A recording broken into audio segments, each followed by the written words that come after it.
So this happened to me just this week. Tuesday night was prom night, and me and my girlfriend had a whole day planned together, but part of that day involved a hike, which ultimately was just an excuse to make out, I must admit. But we met at my house, and then she and I biked a few miles down to a hiking trail. When we got to the park, we locked up our bikes to the fence around the parking lot. There was no bike racks, and then we walked up the trailhead. We walked up the trail a bit and then found a log that was a bit off the trail and sat down. The park was actually pretty deserted. We saw one couple walking their dog on the trail, but other than that, nobody was there. There were only 3 or 4 cars in the lot as well, but as we were resting, we see this guy in a blue checkered shirt. But for the purpose of the story, we'll call him Blue as well. He looked like he was maybe in his late 30s or early 40s, was quite tall and skinny and had a long face. Without trying to be too harsh, he did look kind of like a stereotypical meth head from a TV show, though I didn't really get a druggy vibe from him at all. He walked by us on the trail. We were maybe 20 or 30 feet from the trail, and as he walked, he kept kind of glancing over at us. We were just chatting at this point and figured that maybe he's seen us kissing and was kind of grossed out or something, so we dismissed it as him just feeling uncomfortable. Then, a few minutes later, another man walks up the trail. We'll call him White because he was wearing a white shirt. I know, my names are so original, right? Anyway, he was shorter and stockier than Blue and looked like he was in his mid to late 30s, I would say. However, unlike Blue, his glances at us were much more pronounced and noticeable. He seemed to be really inspecting us, rather than uncomfortably passing us like Blue did. And at this point, she and I got a bit creeped out, but dismissed it in a similar fashion to Blue. Now, here's where things started to get creepy though. A little while later, White passes by again. This time, he's really taking a long look at us, turning his whole body as he walks away to stare. She and I decide that it's time to start moving, so we walk up a trail a bit, hoping White will leave now that he was headed back to the lot. But as we walk up the trail, who do we pass but Blue again, coming towards us? As we pass him, he also makes a remark to us. "Hey, be careful up there. I saw a couple of deer up the trail." I knew the park quite well. My dad runs there often, and I know that deer aren't all that dangerous. Unless it's a stag, of course, which he should have mentioned, right? So his remark begins to set off a few warning bells for sure. Something's definitely not right here, but again, I dismiss him as just an awkward person, and she and I continue up the trail. But after 100 feet or so, she and I both get the same bad feeling that something is seriously off here. And so we just turn around and we head back towards the bikes. But we try to talk about other stuff so that we aren't scared of what's going on, but as we pass a fork in the trail, we see Blue walking towards us again. He comes from behind us along the other trail as well, and then begins to tail us, walking quite close behind us. And it was uncomfortably close as well. But the whole time he's pretending to look at his phone, but I know it's just pretend. He's definitely focused on us. She and I pretend not to notice though, and talk about how we wish we could have seen the deer and found it, and talk about experiences we've had with the deer. We're almost at the parking lot now, and I'm honestly itching to get out of there when who do we see sitting on the bench at the end of the trail but White? Now, the trail ended right where White was sitting, but a fork went sharply left and dumped us out a bit farther down the lot, so I pulled girlfriend in that direction and we walked rather quickly to the bikes without turning around. When we get there, I notice Blue and White standing next to each other, and then Blue starts walking towards us again. I'm rushing to undo the bike lock, and luckily Blue isn't walking too fast, so I'm able to unlock the bikes and get on. She and I rushed out of there without looking back, so I'm not really sure what happened to Blue. We don't know what they wanted with us, whether it was an abduction attempt or just trying to scare us away from a drug deal or something, but it was definitely creepy and they were up to something for sure.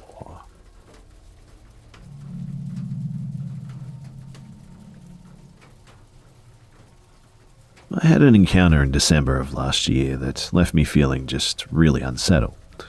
I was in a vulnerable position as my partner and I, both female and homeless, had purchased an RV to live in but were having trouble finding a spot to rent because it was an older model and we have pets.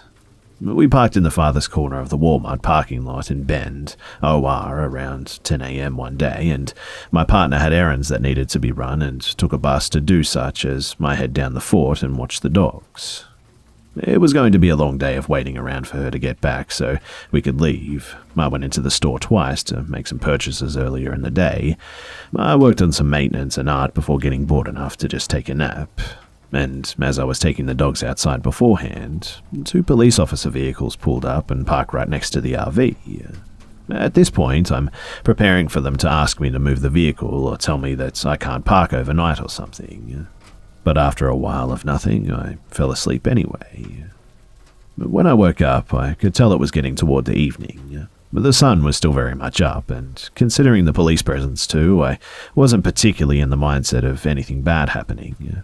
Still, I always carry my pepper spray on me, and my partner wasn't back yet, although I did expect her late. She had her only phone, so I went into the store to check the time.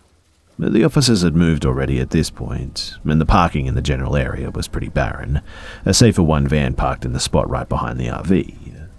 I entered the store and went to the restroom in the front. Then I walked to the electronics department to see what time it was on the displays.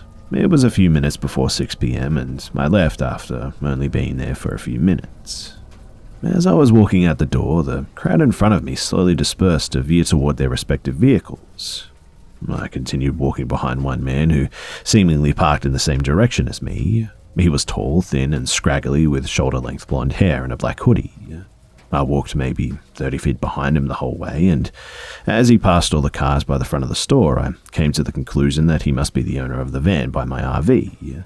He walked with clear direction, not looking around for where his car was or pretty much anything. After passing the main crowd of the parking lot, I got my pepper spray out of my pocket and held it in my hand as a routine safety measure that I just do. After passing the main crowd of the parking lot, I got my pepper spray out of my pocket and held it in hand as a routine safety measure. The man walked between the back of the RV and the driver's side door of the van. I figured he was about to get in, but instead he lingered. I stopped walking in that direction at this point and headed toward a more populated parking area at the next store across the street, since it was closer than Walmart from this end.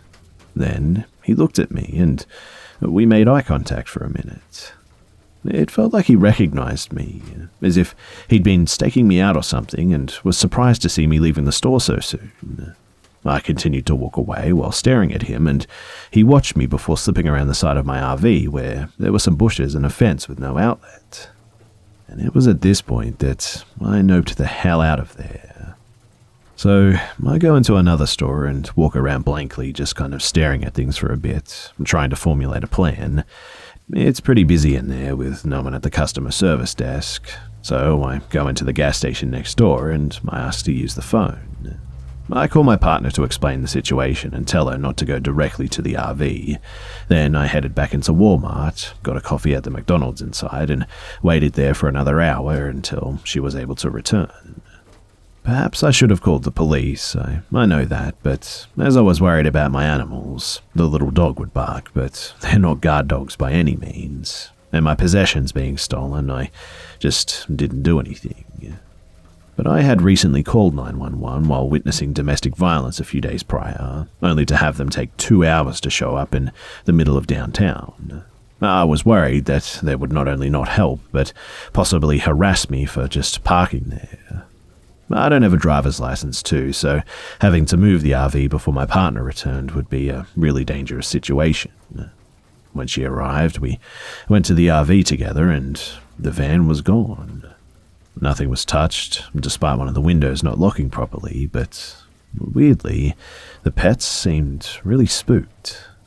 Maybe they decided against stealing after I caught them or something, but I'm not well off, that's for sure, and honestly, one look at the beat-up old thing would tell you that I don't have much worth taking.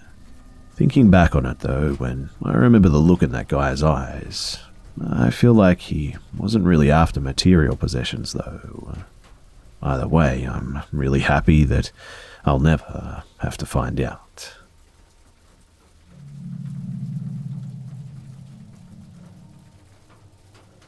This happened 10 years ago, so I'm going to try and remember this as best as possible. I was reminded of this by a recent news story in my neighborhood. So 10 years ago, I was working my very first job, which was retail. The store location was not in a very good neighborhood. The theft and violence was pretty bad here, but I needed the money desperately. I had to walk every afternoon, and my mother would pick me up in the evenings. That day, however, my boss scheduled for me to have a morning shift on the weekend, so I went in early and got out in the afternoon. Which means that this takes place when I was walking home after work. So I was walking down the sidewalk on the road when I just got a bad feeling in my stomach. I turned my head slightly when I noticed someone was behind me. I told myself that he was just walking in the same direction as me, but the bad feeling just wasn't going away. I'm a pretty paranoid person as it is, so I told myself that I was just overreacting. And well, we kept walking down the same road, and after a few moments, I took a peek over my shoulder again, and he was much closer now. I began to shake at this and internally panic, I must admit. Up ahead, I saw a gas station and decided to change direction and head inside of it instead. Rather than stay on the sidewalk too, I cut into a parking lot that made it a straight shot into the gas station. Hoping the guy would stay on the sidewalk, I took another peek behind me, and the guy was still following me, and now even closer than before. I began to visibly panic as the guy was practically right behind me at this point, and before I could just make a run for it, a large van pulled into the parking lot and pulled up right next to me. The window went down, and I almost cried in relief because it was my parents in their van. And my mum said, "Hey kid, want to ride home?" And I rushed to the other side of the van and jumped in. As we pulled out of the parking lot, I looked back and the guy watched me for a minute, then went back to the sidewalk and walked back down the road, not even heading into the gas station anymore. Apparently, my parents saw how close the guy was, and my dad even cut someone off to get into the parking lot before the guy could touch me. I honestly didn't even notice them coming until they pulled up right next to me. But one of the biggest things that scared me was not only the guy almost grabbing me, but this happened in pretty much broad daylight. It wasn't even in the evening yet, and there were cars going down the road randomly, and even people going in and out of the gas station not too far from us.